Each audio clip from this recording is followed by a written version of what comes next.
All right, and here we go.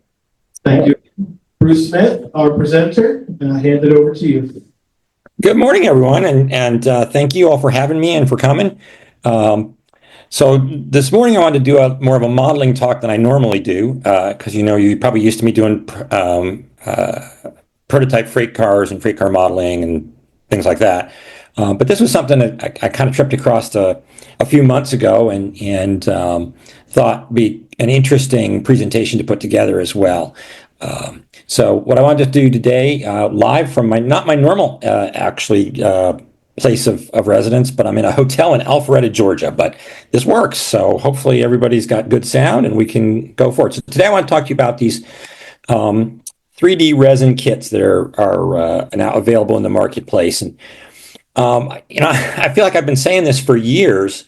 The military modelers have all this sort of cottage industry going. I don't know if any of you, are military modelers and are used to it, but, you buy a P-38 Lightning and you can buy separate engines and separate cockpits and, all these kinds of different details. And I wondered when this was going to start hitting with model railroad manufacturers, and it really has started. So now, 3D printers, there were Shapeways. I'm sure probably everybody's familiar with Shapeways.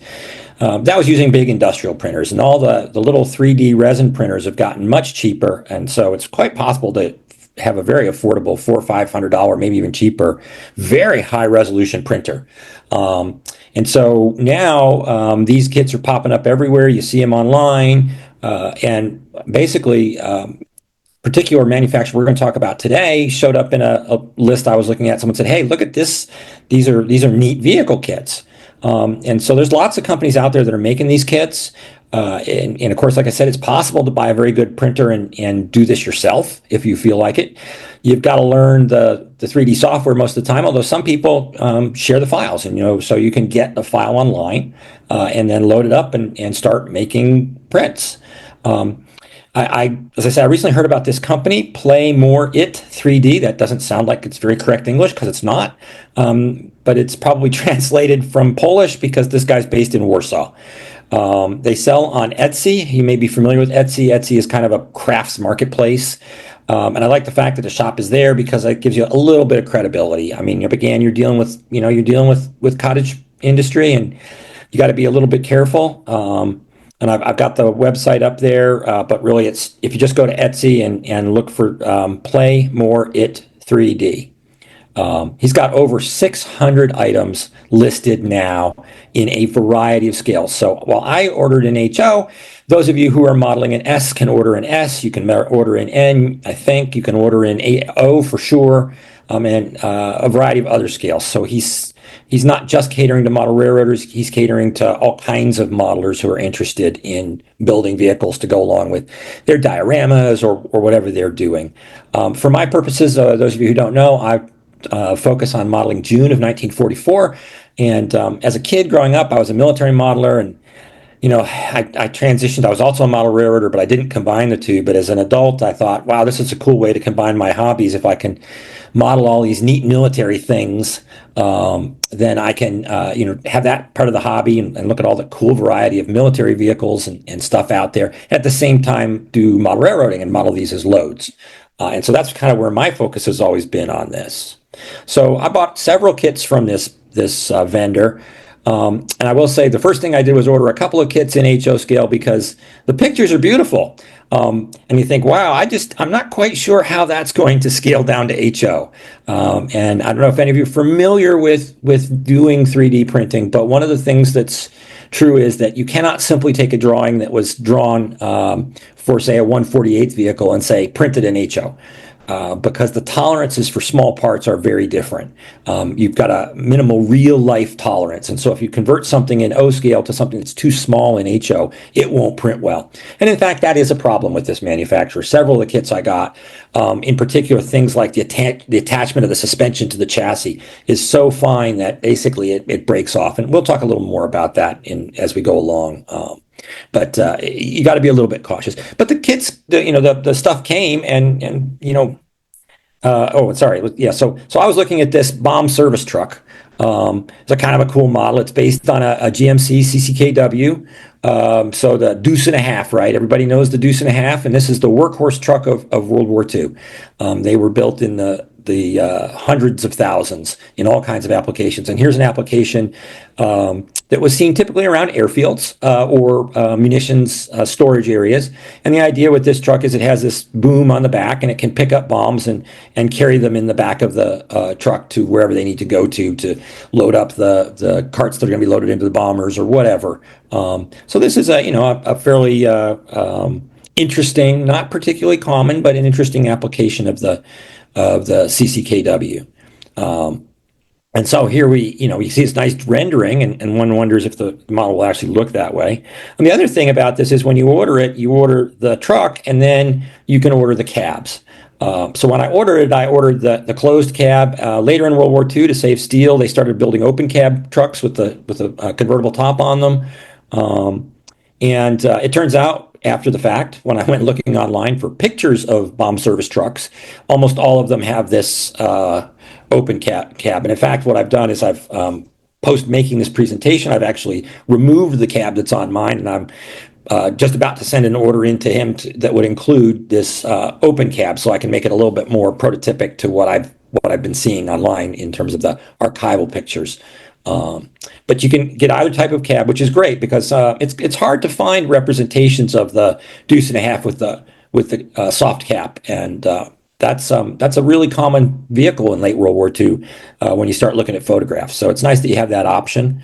And again, when you order, you're going to pick the scale, and shipping was incredibly reasonable, I thought, for this. Each kit's going to run around $20 to $30. Some are a little more expensive than that, depending on the parts. And then shipping, particularly when you add, order 3 or 4 vehicles, it barely makes a dent in the cost. So shipping is very reasonable, considering it's coming from Warsaw. And you do, by the way, have to think about it.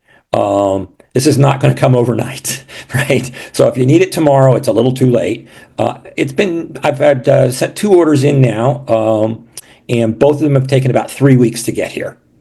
And when you get here, this is what you see. These are the parts, and you can see that they're encased in this box.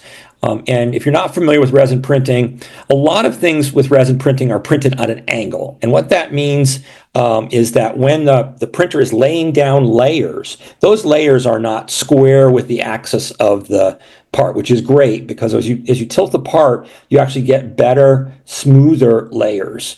The other part about that is that you can fit longer parts into a smaller space if you tilt them up.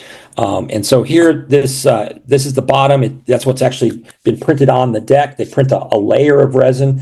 This is a liquid resin deposition system, not one of those spool heater ones. The spool heater printers are good, but they're just not nearly as delicate, and they don't provide nearly the smoothness of print. So this laser deposition system has a plate, and it sits on the top of a well of liquid resin, and then a laser comes up and lasers onto that plate, and where the laser hits, it polymerizes. So it's actually built upside down. As the plate is slowly raised out of the resin, the part gets built underneath it. And so in the building part, the bottom here is actually the top. But when you get it, it's like this. And so the first thing you're going to have to do is clean this up, right? And see, these are all the parts. Here's the cab. Here's some additional parts to the hoisting mechanism. They sent it with 6 bombs, pretty cool. And the detail on these bombs is pretty phenomenal on the fins. I will say that makes them very delicate, so I broke a couple of them in the process. Here's our chassis and all of our tires and wheels. The cool thing about this, I don't know how many of you know Montford Switzer. Mont's an HO scale modeler who models the Monon, but Mont in real life is a trucker. And owns a trucking company, Switzer Tank Lines, that's been in his family for years. He took over from his father. And so Mont is very particular about wheels because he knows the difference between a 5-spoke and a 6-spoke wheel and what's an early and late wheel and tire treads, and so Mont inspires me with this. But when I look at this 3D printing, part of the joy of this is that you can have a very prototypic wheel, and that just makes me feel warm inside.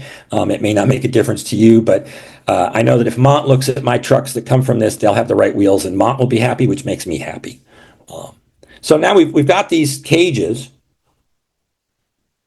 What do we need to do? So here's a close-up of the cage, and here's the chassis. It doesn't have much of an engine, but you're going to close that inside the hood anyway. And you can see all these little supports. So in order to print this correctly, you have to have a minimum distance between support structures. And so there's actually software that designs these. These little supports often branch, and they have very small, fine connections to the model part itself. You'll note here that we have a floorboard with all the appropriate gear shifts for the power takeoff, the transmission of the truck. Here, if you take a close look, here's the seat, and you can actually see the dimples in the quilting of the seat. So just beautiful, beautiful modeling. Again, tires and wheels that Mont Switzer would be very happy with. And so your goal is now going to be to get these parts out. Look at, there's some super fine stuff. Here we have window wipers already printed on. And not a bad print on this grill. I mean, that's a pretty nicely detailed when you consider this is an HO scale model. So that's pretty cool. And the doors here are separate. Here's a steering wheel. That's kind of a nightmare part. We'll talk a little bit about that. That was working on giving me ulcers. All right, so to get this apart, we're going to have to take the kit and start getting the parts cleaned up. And I will say that about 75% of the work on these kits is getting these parts cleaned up. I will point out, there is no instruction manual. So you are on your own to figure out what goes where, and pictures definitely help. Certainly going back to the website and looking at those renderings that I showed you really help with where things are positioned. But I will also tell you there's a lot of test and fit. Pieces don't necessarily go together perfectly, just because when you scale from a 1/48th, where a very small clearance will work, to a 1/87th model, that clearance becomes even smaller and may not be sufficient to put the parts together. So you may have to do some filing and fitting. So you got to get these parts out of that base in the frame. So basically, my first step is to come in with a pair of sharp nippers and cut all the supports for the frame around at the base level. So we want to take that protective box that the model is in and get rid of that.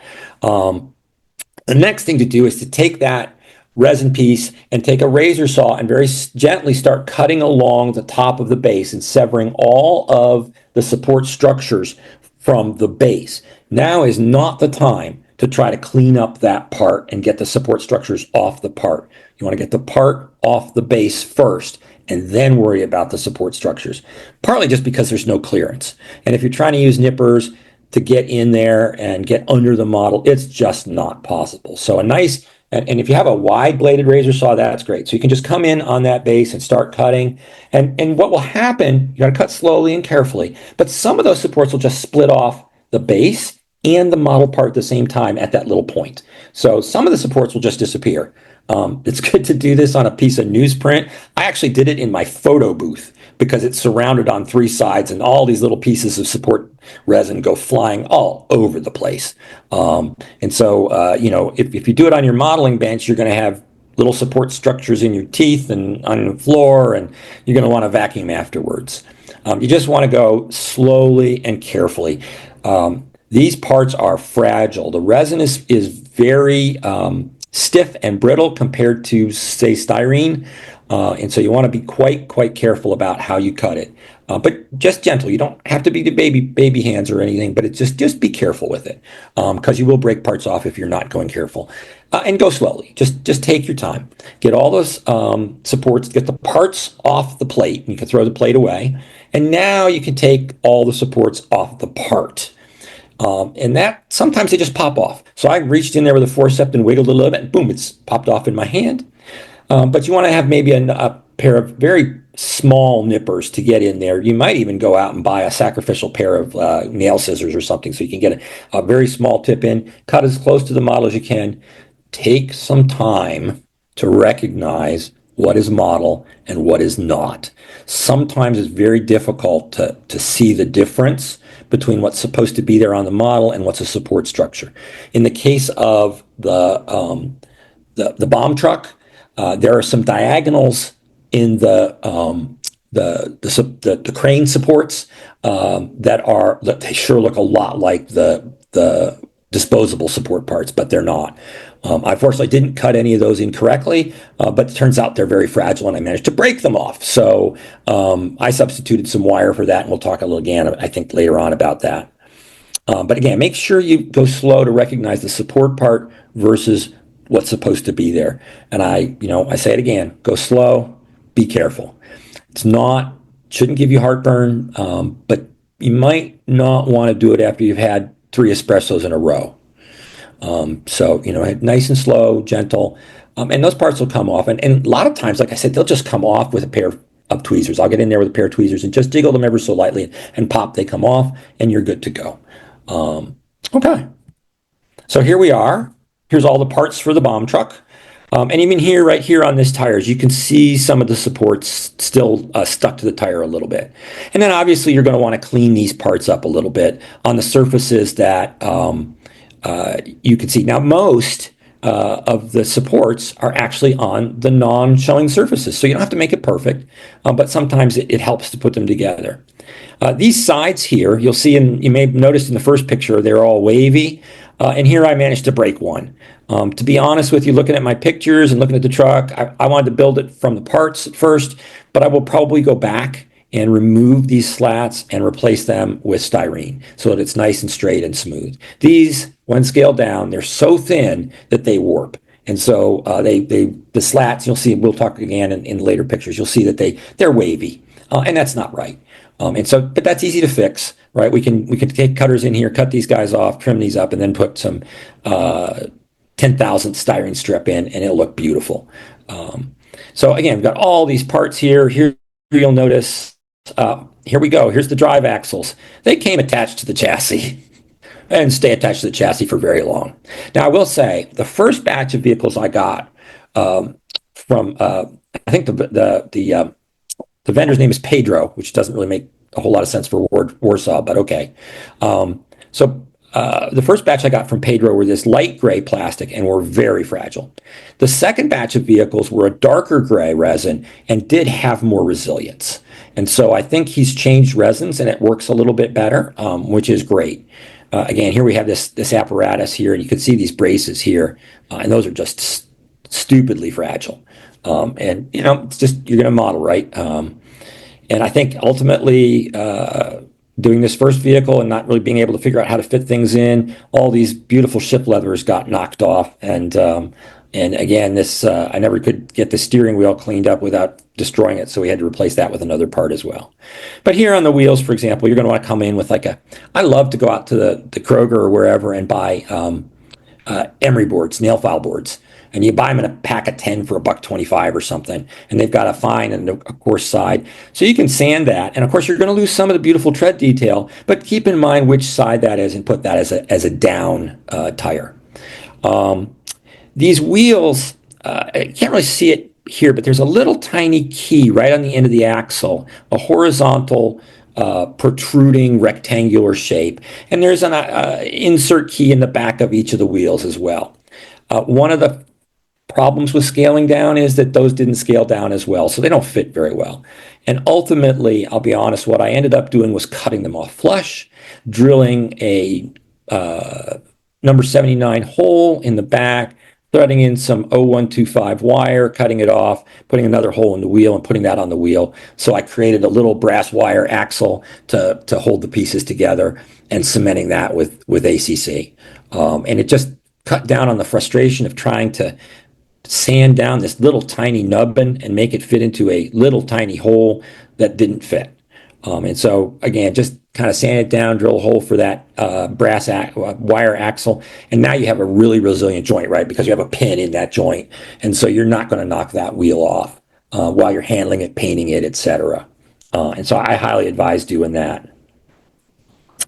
And again, you can see it's here we've got these wheels are going to be the front, and here's the spare tire, so they even give you that. And then one of the other things you'll see is there aren't a whole lot of pins or keys or things like that. About the only thing are these axle keys for where parts go. Most of the rest of this is going to be just piece to piece. There's no pins and holes for them to go into like you might be used to on a styrene kit. All right. So take, like I say, you got little nubs left, cut them off with a sharp knife, a chisel blade, sanding sticks. Again, you're holding fragile pieces though, so be a little bit careful. You can't grip it and hold on because something might just crush. As I said, I started finding issues here, right? We're scaling a model that was probably created in 1/48 or even bigger down, and so there's a problem with very thin parts, and you got to be aware of that. But I think it's absolutely worth it. These vehicles are gorgeous. The resin is fragile. I use too much force just pulling on something, and you're going to break it. So this is one of those things where you think, just like fine engineering in a German auto part, right? If you have to put all that force on that wrench, something else is wrong, and you need to do something different. This is really well engineered stuff, so don't put force on it. It's not necessary. And I mentioned the suspension. It came off. I glued it back with ACC. That didn't really work as well as I'd hoped. So I actually ended up adding some pieces of strip styrene to provide bigger gluing surfaces. And on a later model, I actually replaced the suspension completely with some strip styrene that I built up springs out of. But I think if you simply build a bigger attachment point for the chassis springs, that will work fine. But you just have to be aware of that and do some modeling. This is not a shake the box kit. This is going to require you to do a little bit of modeling, not a lot, and the results are again worth it. So here's the chassis assembled. Again, these beautiful wheels just make me and Mont very happy. In this kind of modeling, you go back and look at some of the models that have been available, you don't get things like these beautiful frame rails, right? This is the way this truck looked. It had these gussets, and you can see that there's flanges on these frame rails. So it's really very nice. It's got the full exhaust system. The power takeoff is down there. Again, these fragile pieces there's an exhaust pipe here that's missing, for example. It broke off when I was taking it out. I will say practice does help, and you can get better at getting these pieces separated. My first round through this one, I broke a bunch of things. I've done about 5 or 6 of these vehicles now in different types, and I'm getting much better at not breaking stuff. So that's good. You will notice throughout the presentation that this right front bogey back here is lifted, and I did, after I gave this presentation the first time in Cocoa Beach, went back and fixed that, but it was small enough I hadn't noticed it. But again, because this broke right here, you can see the attachment point. Then this got lifted up when it was glued back in, and so now I've gone back and repaired that, and it's now all the wheels are on the ground, and that makes me happier too. So we go to the cab, and you can see there's a little bit of printing lines in this, but boy, you really have to look hard to find those printing lines. You've got to fit a firewall and a floor in. And again, these are parts that need to be sanded down. They do not fit right away, either the firewall or the floor. So that's a little bit of sand and fit, and that's actually where I lost the shifters on this particular model. Again, I've gotten better at it, having done more, and I've actually managed to preserve the shifters on most of them. Again, here you see the beautiful windshield wipers. On this particular one, all the lights are already in, so you don't have to try to add lights in the grills there. You can see the louvers in the hood. I have another model of a 2-axle Chevy truck, and it has Chevrolet stamped in the hood, and you can read the Chevrolet clear as day. It's just absolutely beautiful.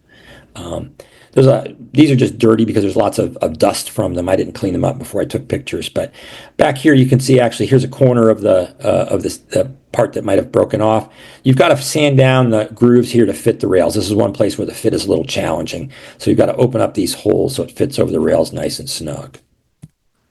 Here's the bottom of the cab again. Here's the floor, and you can see the dimples, right, from where the attachment points were inside the hood, inside the fenders. Of course, fenders might be more visible, so here's a good place to take a little sanding block and sand them down. And here's the running boards.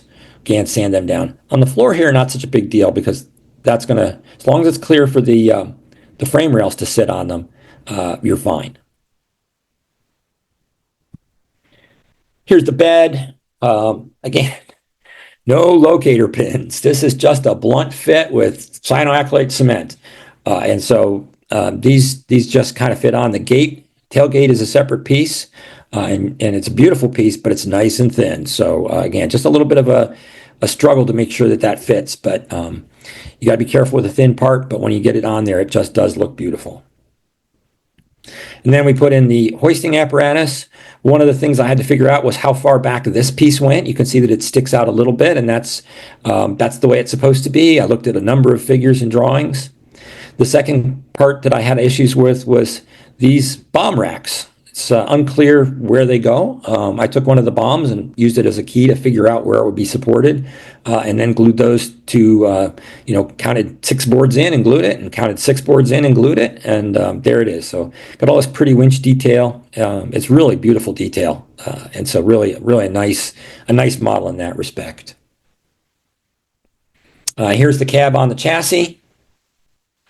Actually, if you look really closely, you can see a little piece of strip styrene right there and there. And those are helping to support the front springs and give me a better model. And here's the seats. On this model, I chose to leave the doors off until it was painted because they come separately. If you're not modeling this as a load, it'd be cool. You could model this with the door open and someone standing on the running board having a conversation. Lots of opportunity here to model some action into these, as well as just to have a vehicle out on the road, for example. And I had this vision of actually painting these a leather color, and until I looked and saw that they were fabric seats and they're actually olive drab, so I painted them that way eventually.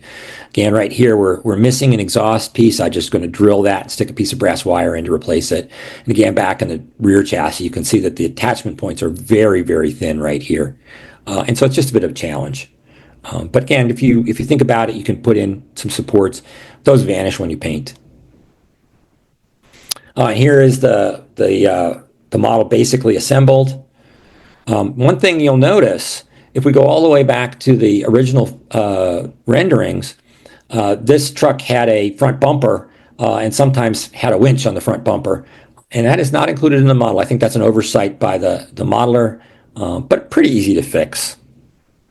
And again, when I do this, I try to find a spot where the attachment points were and make that the down spot on the wheel, so you don't have to worry about the fact that you sanded off some tread. In fact, if you want to be really clever, you can sand those wheels down a little bit and have the truck be squatting down on its wheels as it would normally. So one of the things that tells us when we look at this in our mind's eye that this is a model is that those wheels are round instead of sitting down with a little compression on the bottom of the wheel. So military modelers will often sand a bit off the bottom of the wheel. You don't get the side bulge, although we could have a conversation with the designer and ask him to build those tires. But now a lot of resin model airplane tires are coming squatted, as they say. They're coming with a bulge to the bottom and a flattening so that there's a downside on the tire that sits on the ground. Ultimately, I did replace that single broken slat with some strip styrene, which worked great. So then we're going to add some additional finishing touches. One, I just took some strip styrene and made a standard bumper. Turns out I have a bunch of other bumpers in my stash. These are Plano lollipop mirrors. The lollipop mirror was the standard mirror of the time. And these come as a set of, I think, 8 etched mirrors. So you can do 4 vehicles with a set. I told you I broke the steering wheel and the shaft, so here's a piece of brass wire and a Titsy brake wheel. Yeah, that worked out for a decent steering wheel for this. After all, it's going to be in the cab behind the windows, and this particular truck's going to be loaded on a flat car going by, so I wasn't that worried about it, but it just certainly gives the appearance of a steering wheel in the cab. All right, so now let's talk about painting. And so there's a new-ish painting technique, weathering technique that I learned from the military modelers. It's called zenithial shading. And so military modelers are all big into pre-shading and post-shading and shading this and shading that and panel lines and all kinds of crazy stuff. And sometimes they go so far overboard that you think no airplane or tank ever actually looked like that. But they love their shading. So this is a technique where you start out by painting the model entirely black. You can use a black primer for this, and so it just is a base coat. Then what you're going to want to do is come back with a white or a light shade and do that from the angle of the sun. So this is going to be highlighting the areas that the sun would hit. And that's going to give them a brighter look than areas that are in shadow. So you're going to create an artificial light and shadow. And one of the things that your brain does really, really well is recognize that as normal. So it's amazing. The photos don't do this justice, but when you do this in person and you look at the model goes from being a model to popping in your eye. You just look at it, you go, wow, I see all the details. And it's because that grading of shade is telling your mind that this is real and detailed and the sun's shining on it and you're looking at something out there in the big wide world. So you don't have to be aggressive about it. In this case, I actually, because you're going to look at this vehicle from two sides, I pretended the sun was shining from both sides and went down at a 45-degree angle on both sides with my airbrush. Just want to get the upper surfaces. And so if you would flip this over and look, for example, under here, it's all black. Down here, it's white. And that looks like shadow and light. And that's exactly what your brain wants to see. Even if it's fully lit, your brain thinks now it's appropriately shadowed because the sun's over my shoulder and I'm out there rail fanning, taking pictures, looking north, and things are going by me lit from above. And so it's a really cool technique. I've actually started trying to play with it on bigger things. Like I say, military modelers are doing this on 135th airplanes. And so, doing this on a boxcar could be a very interesting approach. I haven't had the guts to quite do it on a boxcar yet, but I did do it on a hopper recently, and I kind of like the effect. Right, then we're going to cover it with Olive in this case. So I'm painting these as military vehicles, but you could be painting these vehicles any way you want, right? Even if this is a sports car or a truck working a loading dock at the freight house, I still highly suggest zenithal weathering, but then you're going to come over with whatever the appropriate body color is. I'm lucky because of all these military models, I just get to paint them olive drab. So I use Vallejo paints. These are wonderful, fairly new to us acrylics. They're easy to clean up, easy to work with, really easy to airbrush. If you tried acrylics many years ago with Poly S and gave up in disgust, I encourage you to come back. Acrylics are not what they used to be, and they go on very, very nicely. The paint is beautiful paint, works great. So you're going to have a top coat, and again, you're going to try and preserve some of that zenithal shading. So you don't want to sit there and put 3 or 4 coats on this. You want to just cover it enough so that it's the right color on the highlighted surfaces or a little bit bright, and then you keep your shadows the way they are. So again, you're not going to flip the truck over and hose on the olive or whatever color it is, because you're going to get rid of the shadows that your brain really wants to see. So you, at most, come from the side, but mostly try to come from a little bit above, straight on the side. So you preserve some of that shading, and your mind's eye will see this as a realistic shaded vehicle. And then this final sets, I've slapped the doors on. This is temporary. You can see the little gaps here.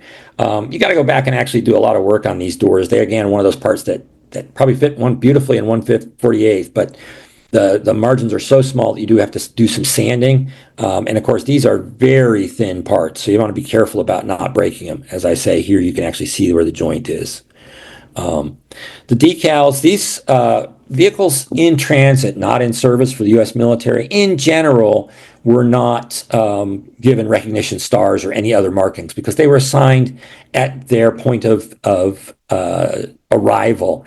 So, you've probably seen movies of trains in World War II with a bunch of Pullmans with soldiers in them, and then followed by a whole bunch of flat cars and gondola cars with equipment, and that's their equipment. That lasted until only early 1943. And after that, you basically, you went to a training camp. The training camp had the training vehicles. You went from the training camp to another training camp that had their training vehicles. And you went then to port of embarkation, and you got on your transport ship, and your vehicles the vehicles that would eventually be assigned to you might or might not be on that transport, but probably weren't. You were on a troop ship, you went over to England or staging area in the Pacific. And then when you got on the landing craft, or when you got on the ship going to the invasion beach, is when you first met your equipment. And that was the equipment then got unit markings, recognition symbols, etc. So the depots in England and the depots on the West Coast, and particularly out, in the islands, that was where those markings were applied, not at the factory. So at the factory, these came out straight olive with no serial numbers or just with the serial number. For detailed modeling's sake, when you're anal retentive like me, I found out a few years ago that these serial numbers have a code.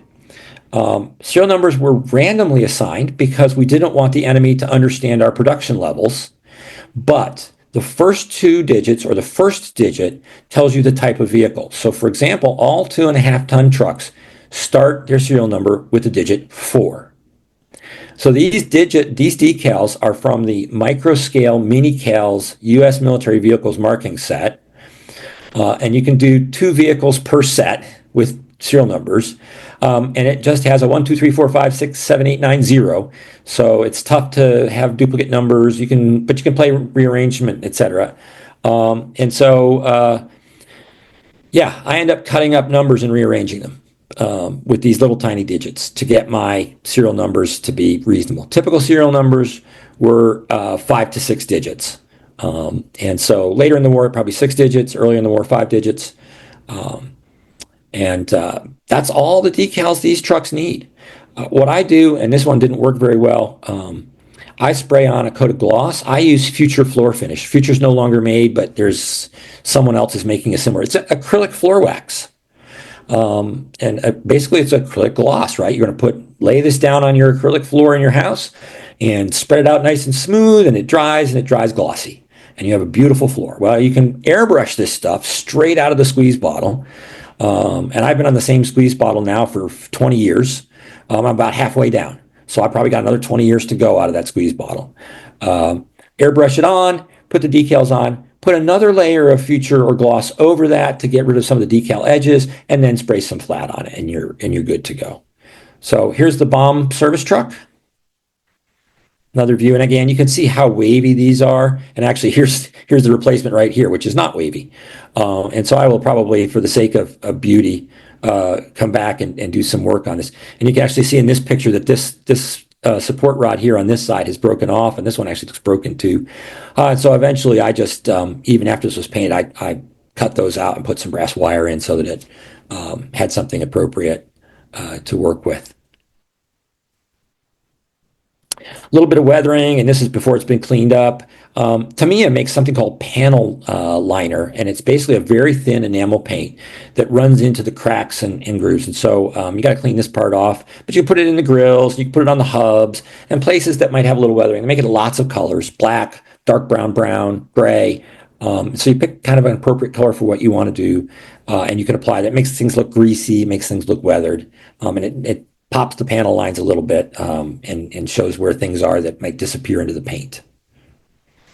Here's another model that I got from them, the M3A1 Scout car. So this is an armored car. And again, it's basically the same kind of thing, right? We've assembled this kit from all the pieces. All these interior pieces are separate. And again, nice interior front, separate doors. And I've added the lollipop mirrors. And again, here are different tires. These are the tires for this particular vehicle. So again, Mont would be happy. And here it is with the black paint, zenithia weathering, and then done up in a preliminary paint and decal and started to weather. Now I want to shift gears a little bit. I lied to you a little bit. Because not everything in here is 3D printed resin, but since we're building vehicles, we can talk about it.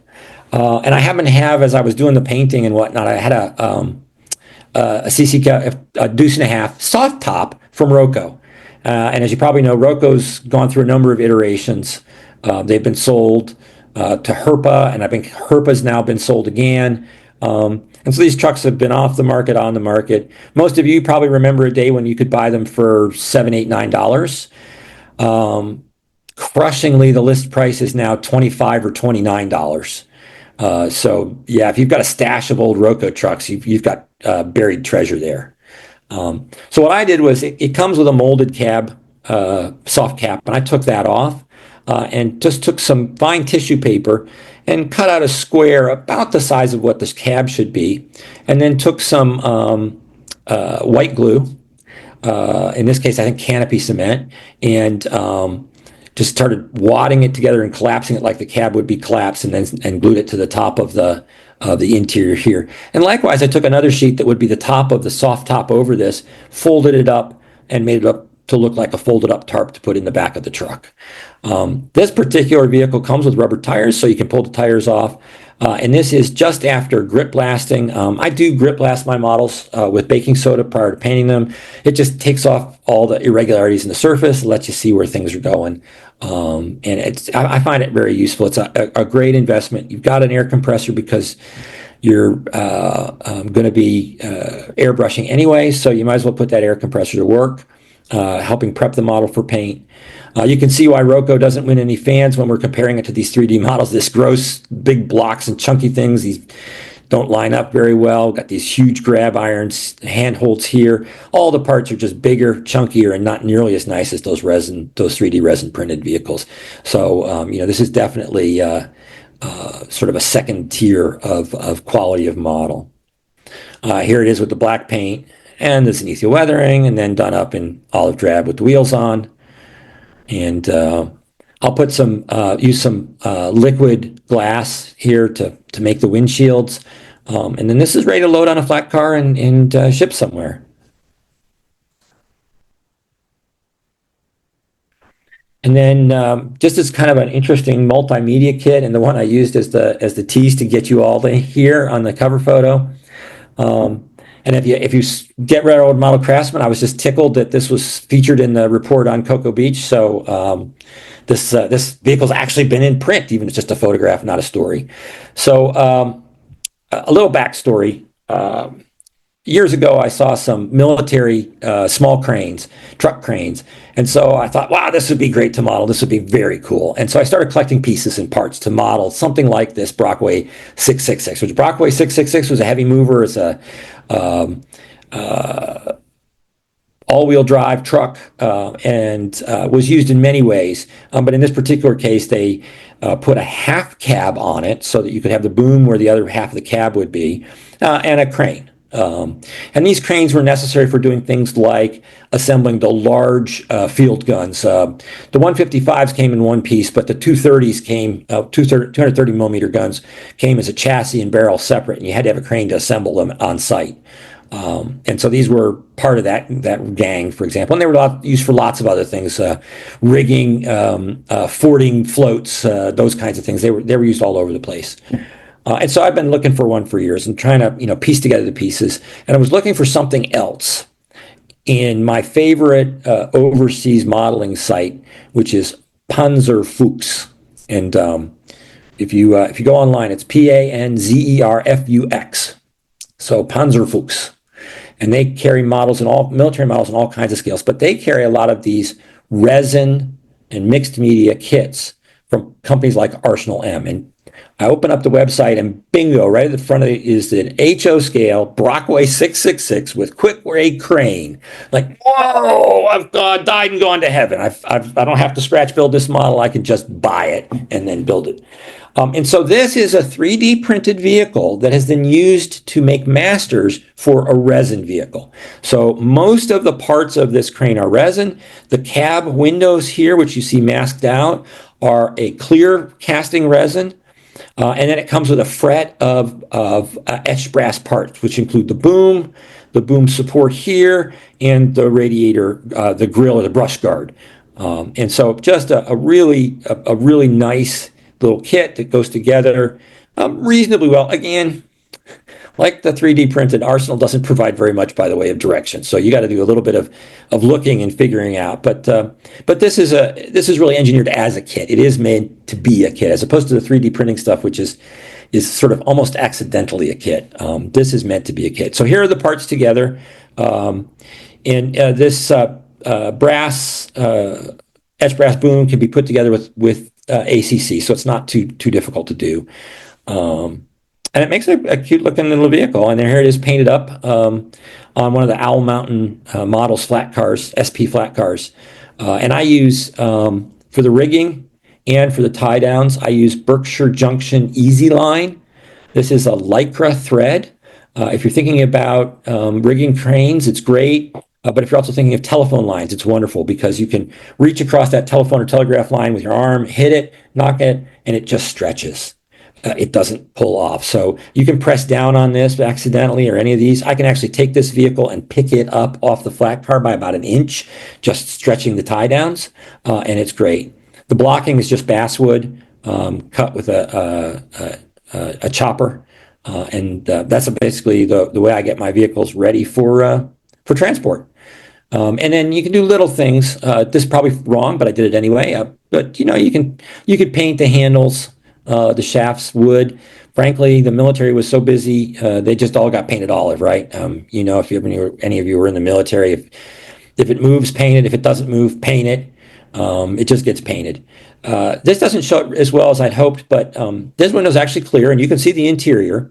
And back when I had it masked off, I spray painted the outside interior white and then painted it olive, so that when you take the masks off and look in,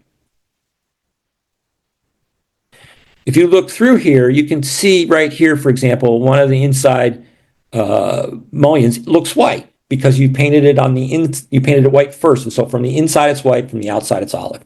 And that's an old military modeler's trick as well for aircraft to make those show the interior color. And here it is from the other angle, spare tire.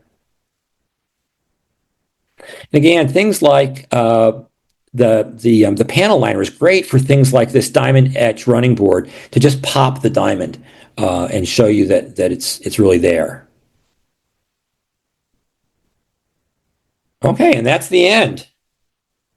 And I think I'm pretty perfect on time. All right, questions. I'd love to answer any questions. We can chat, whatever people feel like. Thank you very much, Bruce. Does anyone have any questions here in person in Drexel Hill? All right, we have a question. Yeah. Bruce, great work. Great job, Bruce. Yeah. Thank you.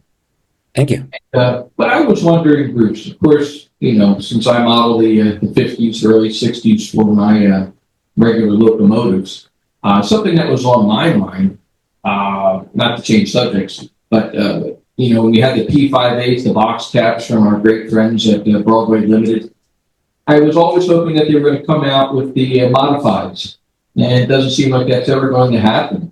I was just wondering, maybe with the resources here that we have in the Historical Society, looking into maybe a 3D printed modified cab that we could manage to fit onto the Broadway mechanism. Just a thought. So I love that thought. In fact, I will tell you, keep telling Broadway to make the modified. If enough of us ask for it, I do ask for it every time I see them, every time I communicate with them on possible projects. I mention, you need to do the modified. But yeah, this is the kind of thing where you can think about all kinds of different custom parts. When we were playing around with trying to make the Bethlehem Car Works did the B60 and the B60A in etched sides. And ultimately, those sides are basically wrong. They're the wrong height, and they're meant to fit the wrong ends. And there's a bunch of problems with it. And Ed Walters said, I can 3D print sides. And so Ed and I got together, and Ed designed sides and printed them. And the little cottage industry, that, of course, was available through Shapeways, I think. But unfortunately, Shapeways is now gone. But yeah, there's all kinds of potential there to think about, different models that you could come up with in 3D print.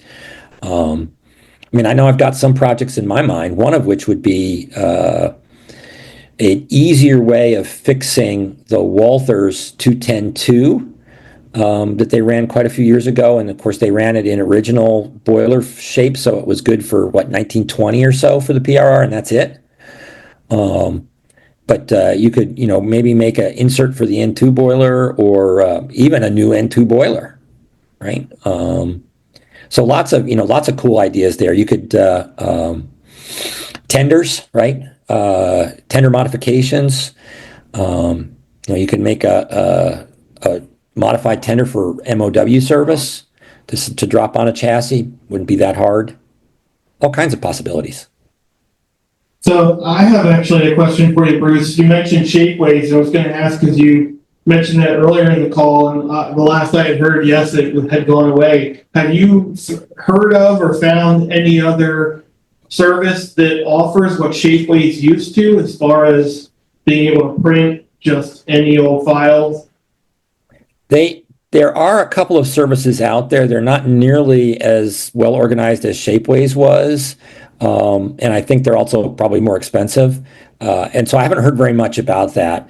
I will say that a number of the sort of up and coming cottage industries are and this guy that I bought from, I'm actually planning on sending him. I haven't talked to him about it, but I'm going to send him some, a package. I want a Toad Laterno scraper. Talk about sort of esoteric odd, but every engineering group in the Seabees and in the Army Corps had these Toad scrapers. Like they're now the self-propelled earth movers. They were towed by crawler tractors or dozers. And I'm pretty sure if I send him all the information, he's very prolific. I say he's got 600 plus models. If I send him the information, it's not that hard to design something. He'd probably design it and put it on his store if he thinks it'll sell. And so, yeah, the resources aren't, we haven't replaced Shapeways now. You may see Shapeways is back. But unfortunately, the whole Shapeways marketplace and all the stuff that was there is gone. And they're really focused now on commercial 3D printing, not on doing it on the scale of individual prints like Shapeways was.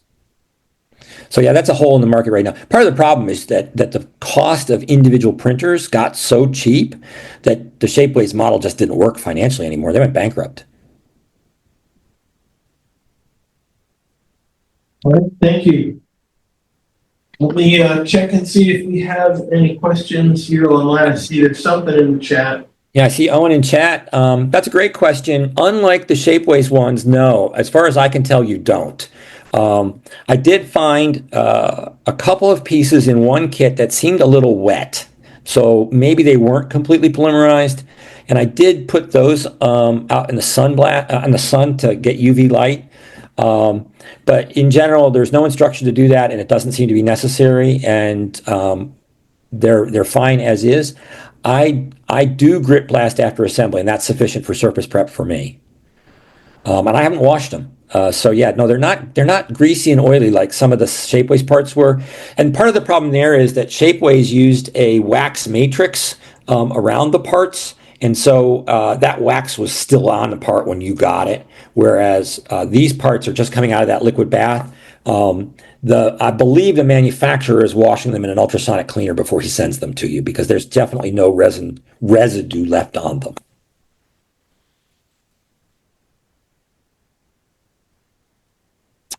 Oh, and Phil says keep an eye on 3DP trains for 3D modeling. Excellent suggestion, Phil. Thank you. They're offering a PG coach, huh? That's early but interesting. Does that have the duckbill roof? Yes, it does. Awesome. It's the open platform duckbill roof. So there are. He's going to do a PK coach also, but he's still working on it. Cool. And the reason I say cool is because that's somewhere on my modeling projects list, because it turns out that while the XL MOW cars were predominant in 1944, at least I've found a number of photos of old PK coaches that are still in MOW service at the beginning. Oh, that's pretty. Yeah. Thanks. Nice. Yeah, I may be putting an order in for those for MOW service. They stayed around into World War II. Whether they made it to 44 or not, I'm going to fake it with one. I saw Phil holding up a model. Phil, if you could talk, you'll be highlighted, I believe, on. Phil, if you go ahead and say something. All right. This is the PK coach. It comes with air tanks, I guess gas tanks also that go under the coach. As you can see, I've just started painting, but not doing anything else with it. Yeah, nice. You got to provide your own handrails and everything at the ends, and the brake gear and everything, and the trucks. Doesn't come with trucks. Okay. Yeah, that makes sense.